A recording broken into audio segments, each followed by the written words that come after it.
Husband বাড়ি আসলো, কিছু খাওয়া দাওয়া করলো, আমি আর ও মিলে খেলাম। ডাল আর ভাত বানিয়েছিলাম, আর আলু সিদ্ধ দিয়েছিলাম, তো ছেলে ওটা খেয়ে নিয়েছে। একটু পাঁপড় ভেজে দিলাম, খাওয়া হয়ে গেল। তো আবার হসপিটাল থেকে ফোন আসলো যে আবার কিছু ওষুধ লাগবে। বুঝতেই পারছেন, প্রাইভেট হসপিটাল হোক আর যাই হোক, ভাবলাম যে এই হসপিটালটা একটুখানি বুঝে শুনে করবে। হসপিটাল মানেই না আজকাল এই গলাটাকে এরকম করে দিয়ে দেওয়া যে চলো কাটো। সরকারি হসপিটালে এই মুহূর্তে বেড ছিল না, তো কি করব, যেটা আমার ঘরের পাশে আছে তাই না করব। তো সেই জন্য যাই হোক, হসপিটালে এই নিয়ে 4বার 4 ঝুড়ি ঝুড়ি ঝুড়ি করে ওরা ওষুধ নিয়েছে, 4 ঝুড়ি ওষুধ নিল। তাই ভাবছি যে 4 ঝুড়ি একদিনে ওষুধ লেগে যাবে ওদের, বুঝতেই পারছি না ওরা নিজেদের মতন কি করছে না করছে। আপনাদের সব আপডেট দিচ্ছি, প্রিয়াংশু এসে গেলে এখনও অবধি দেখুন, এখন বেলা 4:45 বাজতেছে, প্রিয়াংশু এখনও অবধি ঘুমায়নি। প্রিয়াংশুকে ঘুম দেবো, কোন দিকে দেখবো, কোন দিকে যাব। ওর বাবা তাই গেল এখন ওষুধ দিতে, আইসিসিউতে দেখতে তো দিচ্ছে না। তো এমনি মা ঠিক আছে, কারণ মাঝখানে ওই বাইরে থেকে দেখলো মা উঠে বসেছে, একটুখানি সাইড হচ্ছে, কাজে যে পজিশন মায়ের ছিল এটার থেকে বেটার। যাই হোক, এই হচ্ছে ব্যাপার। বাচ্চা তো সবই বুঝতে পারছে, আর খুব কাঁদছিল হঠাৎ, দিদুন কোথায়, বাবা কোথায়, দিদুন কোথায়, বাবা কোথায়। বুঝালাম, বললাম, ও আর কি বলবে, ও আর কি বুঝবে। ওই অ্যাম্বুলেন্স দেখেছে। এই যাই হোক, আবার যেমন যা হবে অবশ্যই শেয়ার করবো আপনাদের সাথে। করে না বাবা, বেশি বকতেও একে। এক্ষুনি আপনাদের সাথে কথা হলো যে ওরকম গেছে, এখন ফোন করে বলছে সিস্টাররা বলেছে ডালিয়ার খিচুড়ি দিতে, তো রাত্রিবেলা ওটা নিয়ে যাবে ডিনারের জন্য। এখন বলছে একটু লাল চা আর বিস্কিট দিতে বলেছে, তো বিস্কিট তো কিনে নিয়েছি, লাল চা করে দেবে। বললাম করছি। ছেলেকে ঘুম পাড়াবো, আপনাদের বললাম, কোথা দিয়ে ঘুম পাড়াবো, এখন লাল চাটা বানিয়ে দিই, তাহলে না একটু নিয়ে যেতে পারবে, মা খেতে পারবে। মা হওয়া না বড়, মানে আজ বোঝা যায় যে মা যে হয়েছে সে বুঝতে পারে, এদিকে সন্তানকেও দেখতে হবে আর এদিকে নিজের মা। এবারে নিজের মা মানে আমার শাশুড়ি মা হোক আর আমার মা হোক, আমার শাশুড়ি মাও এই ব্লগ দেখেন, জানেন। শাশুড়ি মাও খুব ভালো করে জানেন যে কারুর কিছু হলে পরে বিপদ, এই আমাদের মানে আমাকে শাশুড়ি মা আর শ্বশুরমশাই মামনি বলে ডাকে, মামনি ঝাঁপিয়ে পড়ে। তো ওইটাই হচ্ছে ব্যাপার, আমি পারি না থাকতে, আমার বড় কষ্ট হয়। যাই হোক, এখন বানাতে এসে গেছি, লাল চাটা বানিয়ে দিই। তো ওইটাই বলছিলাম, মা হলে না, মা সন্তানের ব্যথা তো বোঝে, ওই সন্তান তারাও আমার সন্তানই, তাদের ব্যথাও বুঝতে হয়। এখন লাল চা একটু আদা দিয়ে ভালো করে লাল চা বসাই, চলুন সাথে থাকুন। দেখবে তোমরা, দেখবে এখনই হেঁটে দেবে তো না। সন্ধে হয়ে গেছে, প্রিয়াংশু তো খেতেই চাইলো না, প্রচুর কাঁদছে। বলছি, জিজ্ঞেস করছি, ও বলতেই চাইছে না, কেন কাঁদছে কেন কাঁদছে। বুঝতে পারলাম তখন, বলছে দিদুন নেই কেন। তো বুঝতেই পারছে না, বোঝার চেষ্টাই করছে না, কি করব বলুন। আমি এই ডালিয়ার খিচুড়ি বসানোর জন্য এখন রেডি করছি, হাজব্যান্ড নিয়ে যাবে মায়ের জন্য। চলুন সাথে থাকুন, যেমন যেমন হচ্ছে আপনাদের জানাবো, মা কেমন আছে না আছে। আর এই যে সবাইকে গুড মর্নিং জানাচ্ছি, মর্নিং জানিয়ে প্রথম ব্লগটা স্টার্ট করছি। মা তো হসপিটালে আছে, তো আজকে ওখান থেকে রিলিজ করিয়ে এনে আমাদের সরকারি হসপিটালে নিয়ে যাওয়া হবে। এখানে পিএমসিএইচ বলা হয়, Pataliputra medical college and hospital. তো ওখানে নিয়ে যাওয়া, কারণ যেখানে নিয়ে যাওয়া হয়েছে প্রচুর ওদের মানে ডক্টর, কি বলবো, হাসপাতাল বানিয়ে নিলে পরেই প্রচুর চার্জেস, বুঝতেই পারছেন। তো ওরা কোনো মতে, সবচেয়ে আমাদের মাইনাস পয়েন্ট হচ্ছে, কোনো মতে আমাদের বিলের ব্যাপার বলছেই না, মানে বিল না, কত ওষুধ, মানে ওষুধ ওদের ফার্মেসি থেকেই নিতে হবে, বাইরে থেকে এনে দেওয়া যাবে না। খাবারটা বাইরে থেকে এনে দিতে পারো, তো ওষুধটা তো বলো, ওষুধেরও পয়সা বলছে না। লাস্টে আমরা বলছি না, এমনি করে হুট করে দুম করে একটা মানে বড় অ্যামাউন্টের কিছু বলবে, তার আমরা পারবো না, তারপরে চিকিৎসা হবে না, এটা আমাদের জন্য খুব রিস্কি হয়ে যাবে। তো এখন মায়ের অক্সিজেন লেভেল 92 কি 93 বললো হাজব্যান্ড। বললো ঠিক আছে, মা একটু একটু কথা বলছে, একটু স্টেবল হয়েছে অক্সিজেনটা। চিকিৎসা কিছুটা হয়েছে, কিছুটা আমাদের পয়সার অভাবের জন্য অসুবিধা হয়েছে। তো আমরা পয়সার অভাবের জন্য মানে ওইখানে অত পয়সা দেবো না। আমরা কয়েকটা জিনিস লক্ষ্য করলাম, ওরা নিচ থেকে ওষুধ চেয়ে পাঠাচ্ছে, ফার্মেসি থেকে ওষুধ দেওয়া হচ্ছে। ধরুন লিখে পাঠালো, কথার কথা আপনাদের বলছি, 4টা ইঞ্জেকশন লিখলো, ওদের লাগছে একটা কি দুটো, আবার দুটো মানে নিচে ফার্মাসিতে রিটার্ন করে দিচ্ছে, কিন্তু সেটার পয়সাটা আমাদের দিচ্ছে না। এটা নিজের চোখের সামনে আমাদের সাথে হতে দেখলাম। তো কি বলবো এই জিনিসগুলোর জন্য বলুন? মানে আমরা মানুষে গরিব হলে না এই জিনিসটা খুব ভালো হাতিয়ার বানায় আমরা দেখেছি। বা হয়তো হসপিটাল জিনিসটা খুব ভালো হাতিয়ার বানাতে পারে, যে মানুষকে কিভাবে ঠকাতে হয়, কিভাবে মানে তাকে অসুবিধায় ফেলতে হয়, এটা বোঝা যায় না। মানুষ কি কন্ডিশনে এসে ডক্টরের কাছে আসে, হসপিটালে আসে, যে তো হসপিটাল থাকেই হচ্ছে সেবা করার জন্য, কিন্তু এইটা সেবা, তার মধ্যে কোনো আয়া কোনো রকম সেবা করছে না। মাকে যে ড্রেসটা পরিয়েছে, আমার কাছে এখন ফটোটা নেই, আমি ভিডিও কলে কথা বলি, যে মা যে নাইটির উপরে কটফুলের একটা ব্লাউজ, তারপরে কটফুলের নাইটি পরেছিল, তার উপরেই ওদের হসপিটালের ড্রেসটা শুধু বেঁধে দিয়েছে। এটা হসপিটালের নিয়ম। এর আগেও আমরা মাকে, আমার শ্বশুরমশাইকে নিয়ে গেছি, সব খুলিয়ে হসপিটালের ড্রেস পরায়, তার উপরে তাদের কম্বল টম্বল দেয়, আমাদের বলছে বাড়ি থেকে আনতে। যদি প্রাইভেট হসপিটালেই দিচ্ছি, বাড়ি থেকে জিনিস নিয়ে যাব, তাহলে প্রাইভেট কিসের জন্য? তো অনেক কিছুর অসুবিধার জন্য আমরা চেঞ্জ করছি। তো আমাদের এখানে সরকারি হাসপাতালটা ভালো বলছে সবাই। তো আমিও জানলাম, খবর নিলাম। তো সেই এখন হাজব্যান্ড আর আমার বাবাও এসে গেছেন কাল রাত্রে। তো বাবা কালকে রাত্রে মাকে দেখতে পারেনি, ভিজিটিং টাইম ছিল না বলে। তো বাবাও গেছে এখন আমার হাজব্যান্ডের সাথে। ওরা রিলিজ করে ডাইরেক্ট ওখান থেকে মানে সরকারি হাসপাতালে ঢুকাবে। সরকারি হাসপাতালে কী হয়, চিকিৎসা ভালো, ডক্টর ভালো, জিনিসপত্র ভালো, কিন্তু আপনাকে লেগে থাকতে হবে। মানে নিজেদের জিনিস লাগবে, যেমন বেডশিট লাগবে। এমনিতেও এখানেও তো ওয়াটার বটল দিয়েছি, টিফিনে খাবার নিয়ে যাচ্ছি, সব কিছুই করছি। ওখানে একটু নিজের তাগিদ করে করতে হবে। ওখানে টেস্টগুলো মানে সব কটা ফ্রিতে হবে, ওষুধগুলো আমাদের কিনতে হবে। সেটা আমরা জানি, যেখান থেকে কিনবো, আমাদের পাশের দোকান আছে, ওখান থেকে 15% অফে, এখন তো অনেক দোকানই দেয়। আমাদের এখানে এই ভাইয়াটা 15% অফের দেয়, তো ওখান থেকে নিয়ে যাব। কেন আমি বেকার ওখান থেকে নেব, যে প্রচুর প্রচুর পয়সা নিচ্ছে, তার মধ্যে চুরি করছে। এই জিনিসটা খুবই খারাপ লাগছে, কারণ গরিবের পয়সা এরা নিতে খুব ভালোবাসে, যেটা বুঝতে পারছি। যাই হোক, আপনাদের এই খবরটা দিলাম। মা এখন একটু স্টেবল আছে, তো মাকে চেঞ্জ করা হচ্ছে, চেঞ্জ করে অন্য হসপিটালে নিয়ে যাওয়া হচ্ছে। পরের আপডেটটা অবশ্যই আপনাদের সাথে শেয়ার করব। আপনারা সাথে থাকুন, প্রে করবেন। আর আমি জানি অনেকে প্রে করেছেন, প্রে করছেন, বলেছেন, সাথে আছেন। এটা আমার জন্য অনেক বড়, যে আমি এখানে, আর এই যে প্রিয়াংশু শুয়ে আছে, প্রিয়াংশুকে উঠাবো, কারণ 9টা বেজে গেছে। এবার আস্তে আস্তে ওকে উঠাবো, ওর খাবারটা রেডি করব, ওকে ড্রেস ট্রেস সব নিয়ে থাকি, জানেন পড়তে চায় না, সব কিছু নিয়ে রেখেছি, যাতে ওকে পড়িয়ে ঠরিয়ে আমি কিচেনে গিয়ে কিছু বানিয়ে ওকে খাওয়াতে হবে। খাইয়ে নিয়ে নিজে কিছু একটা না হোক, বিস্কিট, চা, কেক কিছু ঘরে তো আছে, কেক টেক আছে, মুড়ি আছে, আমার মুড়ি খেতে ভালো লাগে, মুড়ি টুড়ি খেয়ে নেবো। Excuse me. আর দুপুরের সবার জন্য কিছু একটা বানিয়ে দেবো, যাতে যদি মায়ের খাবারটাও নিয়ে যেতে পারে, তাড়াতাড়ি করে নেব। চলুন, আবার আসছি পরে, আপনাদের সাথে কথা বলবো, সারাদিনে যেমন হচ্ছে সব শেয়ার করবো আপনাদের সাথে। আমার সাথে থাকবেন, পাশে থাকবেন। কিচেনে প্রিয়াংশুর খাবার বানাতে, এই যে সুজি বানাচ্ছি, দুধ সুজি বানিয়ে ওকে খাইয়ে নিই। হাজব্যান্ড ফোন করলেন, ফোন করে বললেন যে ওরা রিলিজ এখন এই মুহূর্তে করতে পারবে না, যতক্ষণ যেই ডক্টর আছে সেই ডক্টর আন্ডারে তো মা, তো ডক্টর আস্তে আস্তে 10টা 10:30 হবে, ডক্টর আসবে, উনি যেটা বলবে সেই অনুযায়ী রিলিজ করবে। তো এখন মায়ের অক্সিজেন লেভেলটা আরও বেড়েছে, বললো 96 দেখলাম। বলে ধরো অক্সিজেনটা লাগানো আছে, তো 96 দেখাচ্ছে। এবারে ছাড়লে পরে, এক্সকিউজ মি, ছাড়লে পরে হয়তো মানে বন্ধ করলে পরে, থ্যাংক ইউ বেটা প্রিয়াংশু, গড ব্লেস ইউ মাম্মাম বললো। তো ছাড়লে পরে হয়তো, মাকে রিলিজ করলে পরে হয়তো 5 কমতেই পারে, তো ধরা হয়েছে। তো যাই হোক, বললো যে যদি অ্যাম্বুলেন্স করে বার করছি, তাহলে পিএমসিএইচ ঢুকবো, ঢুকে দেখিয়ে নেবো। আর যদি একান্ত কোনো না হয়, অসুবিধা হয়, বা পিএমসিএইচে সিটি নেই, বা বলে যদি না ঠিক আছে পেশেন্ট অত অসুবিধা নেই, তাহলে ঘরে আনবো, অক্সিজেনের একটা সাপোর্ট ব্যবস্থা একটা করে নেব। তো মানে যে কটা দিন লাগে, এই হচ্ছে ব্যাপার, আপনাদের সাথে শেয়ার করলাম। দেখা যাক কি হয় না হয়, আপনারা সাথে থাকুন। খাবারটা হয়ে গেছে, আজকে এটার মধ্যে শুধু এলাচ দিয়েছি, আর গুড় দিয়েও খেয়ে নেবে। এদিকে দুধটা জাল দিতে বসিয়ে দিয়েছি, দুধটা জাল দেওয়া হচ্ছে। আর এখানে আমি জল গরম বসিয়ে দিয়েছি, প্রিয়াংশু আমাদের সবার জন্য ফ্লাস্কে জল রাখি, জলটা গরম হচ্ছে। কোথায় তুমি জল খাবে? জল খেয়ে রেখে দিয়েছো, thank you Priyanshu. Good morning, নমো নমো বলে দাও সব। খাইয়ে ঠাইয়ে নিয়ে তারপরে আমি বিছানা টিছানা গুছিয়ে নিচ্ছি এক এক করে পরপর।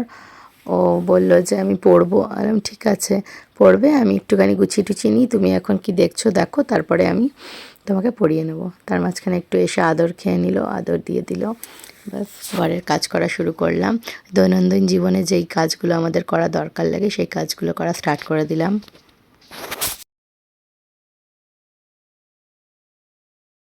এবারে রান্নাঘরে এসে গেলাম। রান্নাঘরে এসে বাসনগুলোকে ধুয়ে নিই। সকালে যে টিফিনটা খাইয়েছি প্রিয়াংশুকে, পরপর কাজগুলো করে নিই তাড়াতাড়ি করে, নয়তো ওখানে মায়েরও খাবার দাবার আছে।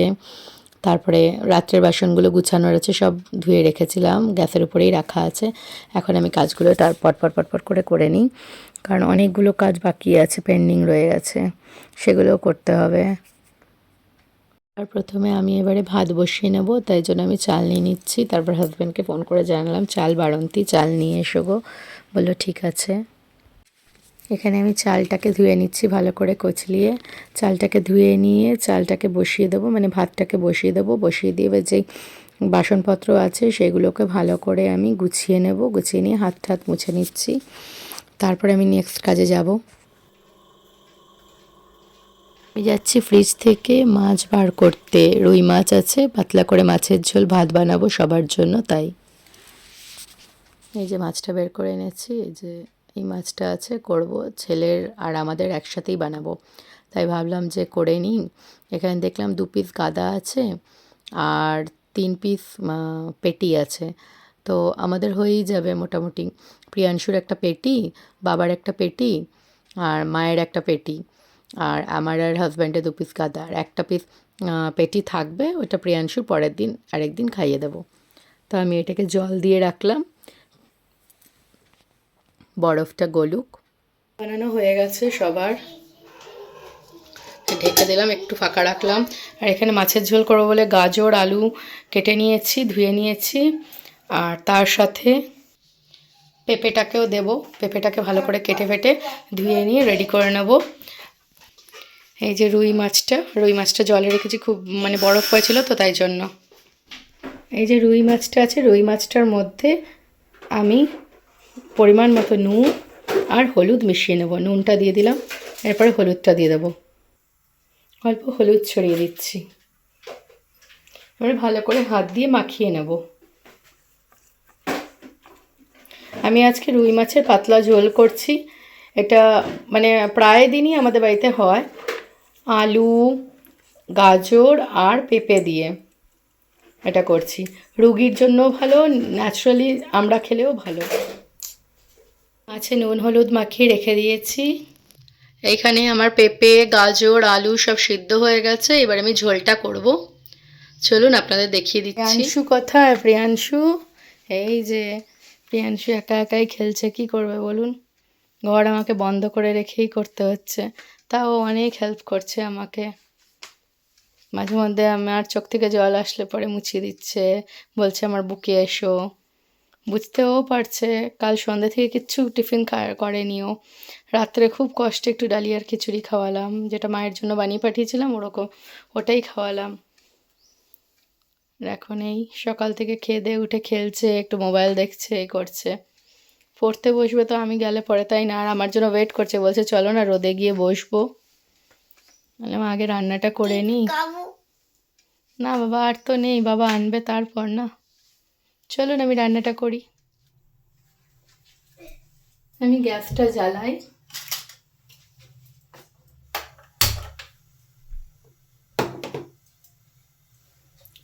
এবারে তেলটা ঢালছি, মাছটা ভাজবো আর তরকারিটা বানাবো, মানে মাছের ঝোলটা বানাবো।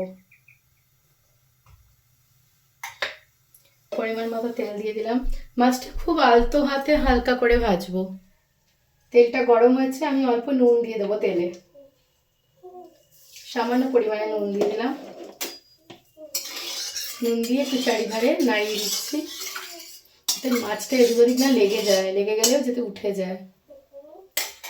এবারে একে একে মাছগুলো দিয়ে দেবো।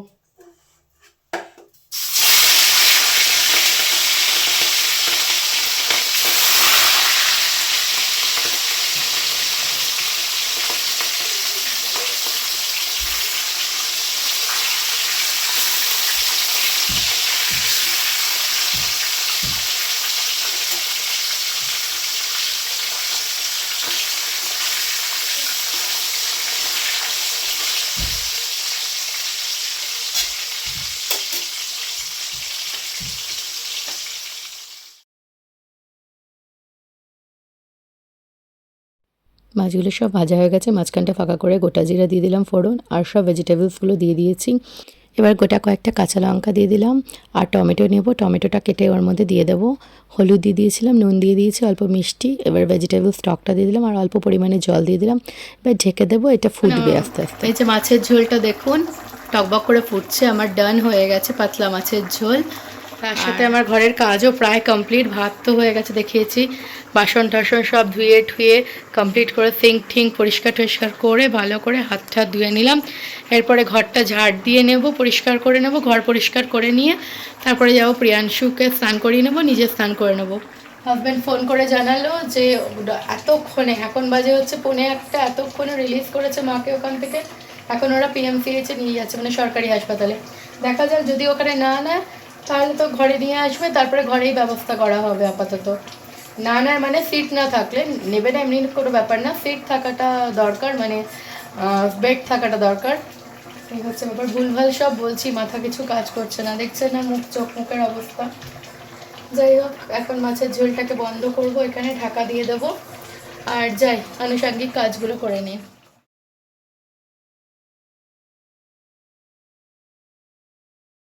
করে এসে গেছি, প্রিয়াংশুর এই যে জল টল রেডি করলাম, খাবার এখন রেডি করব। তো খবর আসলো, হাজব্যান্ড ফোন করলো যে মাকে অ্যাডমিট করে দেওয়া, মানে ফর্ম ফিল আপ হয়ে গেছে, মাকে অ্যাডমিট করে নেওয়া হচ্ছে এখানে। তারপরে আসছি, মায়ের জন্য একটু ভাত ঠাত রেডি করে রাখো যদি হয় তো। আমি বললাম হ্যাঁ সব রেডি আছে, আমি টিফিন বক্সে ভালো করে মেখে ঠেকে রেডি করে দেবো, খাইয়ে দিও। বললো ঠিক আছে। তো এই হচ্ছে ব্যাপার, আপনারা সাথে থাকুন, প্রে করবেন মা যাতে তাড়াতাড়ি সুস্থ হয়ে আসে। ভালো লাগছে না ঘরটা, মা না থাকলে না, মানে ছেলেটা তো পুরো মানে দিদুন দিদুন করে যাচ্ছে। আমিও কথা বলছি না, মানে আমি বুঝাতে পারবো না, সব সময় তো কান্দা উচিত না, বলে যে স্ট্রং থাকার, তো ভেতরটা না ভেঙে ভেঙে আছে। কারণ আমার ছোট থেকে না স্ট্রেংথ হচ্ছে আমার মা। মেয়েদের যেরকম বাবা হয়, আমার বাবা অবশ্যই আমার স্ট্রেংথ, ওটা আমি না করবো না, কিন্তু মায়ের জন্য একটু হলেও আমার একটু বেশি আছে। যেমন মানে আমি বাবারা মেয়েদের প্যাম্পার করে, তো আপনারা এই কথাটা শুনেছেন, আমি সেরকম আমার মাকে প্যাম্পার করি। কারণ আমার মা বহু কষ্ট করে, প্রচুর কষ্ট করে আমার মা মানে নিজের জীবনটা মানে ছোট থেকে বড় হয়েছে, আর জীবনে অনেক কষ্ট দেখেছে। আমি জন্মানোর পর থেকে আমি যত কষ্ট মায়ের, সব আমি মানে ফেস করেছি আমার মায়ের সাথে। তো আমি দেখেছি কত লাইফটা কষ্টের সহিত মা দেখেছে। তাই আমার মানে আমার একটা ডান হাত বাঁ হাত সব কিছু, সত্যি কথা বলতে গেলে এই এই পৃথিবীতে মাম্মা মানে এমন একটা মানুষ যাকে ছাড়া আমি চলতে পারি না, এটা সত্যি কথা। আমার প্রত্যেকটা কথাতে মাম্মাম এটা, মাম্মাম ওটা। আজ 3.5 বছর ধরে মাম্মাম এটাই করেছে, মানে আমার এখানে থেকেছে মাম্মাম, মানে পুরোপুরি নিজের মতন করে, মানে বুঝতেই দেয় না যে মানে কি বলবো, একটা বড় কেউ আছে সব সময়। মা ওরকমই ছোটদের মতনই হেসে খেলে মজা করে।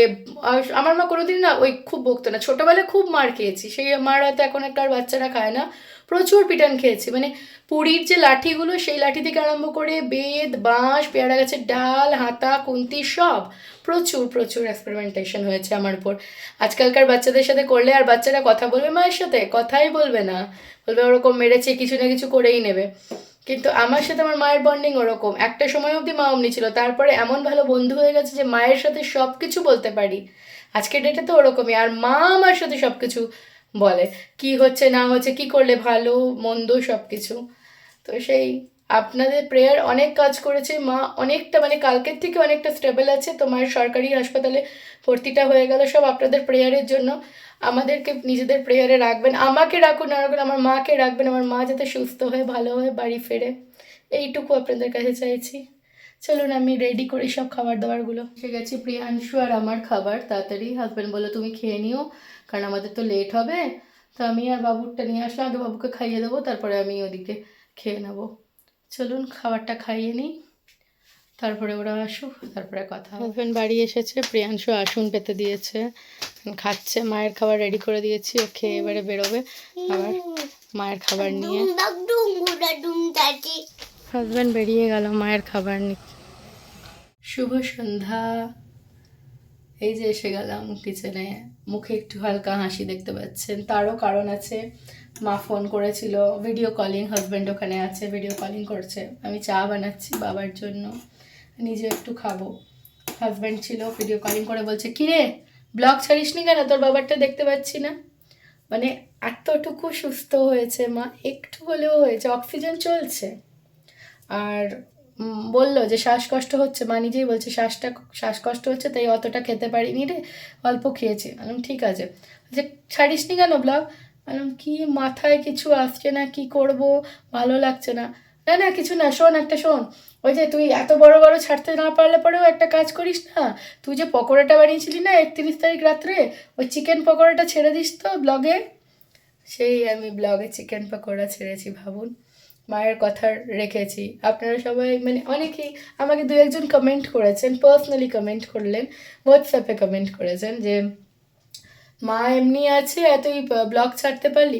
আমি কি করব, মায়ের আবদারে আমি ছাড়লাম। আর দ্বিতীয় কথা হচ্ছে, কোনো কিছু না দাঁড়িয়ে থাকে না, এটা আপনারাও জানেন আমিও জানি।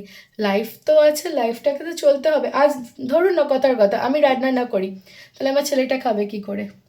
আমি না চলি তাহলে চলবেটা কী করে? চলতে তো হবে। সো এটাও আমার একটা তো পার্ট, এটাকেও চালাতে হবে। একটা দিন খুবই আমি ভেঙে পড়েছিলাম, কেঁদেছিলাম, কষ্ট পেয়েছিলাম, মা রিকভার করছে, সেইটার একটা খুশিতে, সেটার একটা পথে আমি এগোই, সেটা তো ভালো জিনিস, তাই না? আপনারা পাশে থাকলে আমি এগোতেই পারবো, আর ভালোভাবে এগোবো। চলুন, চাটা পড়ে যাবে, চামচটাও গরম হয়ে গেছে, এখানে রেখে দিয়েছি দেখুন বোকার মতন, আবার রেখে দিচ্ছি, এটাকে উঠিয়ে নিয়ে অন্য জায়গায় রাখি। ঠিক আছে, চা বানিয়ে নিই, আবার পরে কথা হবে। প্রিয়াংশু কি করছে আপনাদের দেখিয়ে দিচ্ছি, আসুন। বাবা বাড়ি এসেছে, খেয়েছে, বাবাকে বললাম শুয়ে নাও, রাত্রে বাবা হসপিটালে থাকবে, জাগবে। আর এখানে এই যে প্রিয়াংশু, ও প্রিয়াংশু, ওর বাবাকে নাকি কি কি পাঠাচ্ছে, হার্ট হ্যান ত্যান কি কি পাঠাচ্ছে, দেখছেন? এই যে মায়ের সাথে ভিডিও কলিংয়ে কথা হয়েছে, যে প্রিয়াংশুকে খাবার খাওয়াচ্ছি, প্রিয়াংশু এখানে বসে আছে, বাবা ওখানে ঘুমিয়ে আছে, এই হচ্ছে ব্যাপার। আর এখানে ও কিছু একটা দেখছে হয়তো, কি গাইয়া মেরে গাইয়া। এরপরে যাব, রুটি বানাবো, আর তার সাথে কিছু একটা বানিয়ে দেবো, মা খাবে, সবাই খাবো আমরা রাত্রে। যে আটা মাখতে এসে গেলাম, আটাটা মেখে নিই ভালো করে, জল দিয়ে দিয়ে ভালো করে ঠেসে নিয়ে আটাটা মাখি, তাহলে সফট রুটি হবে। আগের দিন আপনাদের দেখালে আমি কী করে সফট রুটি বানানো হয়। আমার আটা মাখা হয়ে গেছে, হাত ধুয়ে মুছে নিলাম হাত। এটা সন্ধ্যাবেলা বানিয়েছিলাম চাটা, তো অল্প বাবার জন্য আছে, ওটা গরম করে দিই, বাবা চাটা খেয়ে নিক। বাবা এখন শুয়ে উঠলো, কারণ রাত্রে জাগতে হবে না। চা গরম করে দিয়ে আমি রুটি বানাতে স্টার্ট করব। এই যে এদিকে আমি আটা মেখে রেডি করে নিয়েছি, আগের একটু ছিল, 3-4টা গোলা আছে, ওটা করে নেব, তারপরে এই যে চাটা কমপ্লিট হয়ে যাবে। চলুন, আমার রুটি বানানো কমপ্লিট হয়ে গেল, এখন রুটি কমপ্লিট। এরপরে এটা প্রিয়াংশুর লাস্ট রুটিটা হলো, এরপরে এটাকে ভালো করে ধুয়ে নেব, বাস। এবারে বেগুন ভাজা বসাবো। যে যাচ্ছি, বাবা চলে গেছে মায়ের খাবার নিয়ে, ও ছেড়ে দিল, বাবা রাত্রে এবারে মায়ের কাছে থাকবে, আমরা যাচ্ছি, ওর বাবা এসেছে দরজা খুলতে। প্রিয়াংশু সাবধানে, সরো সরো।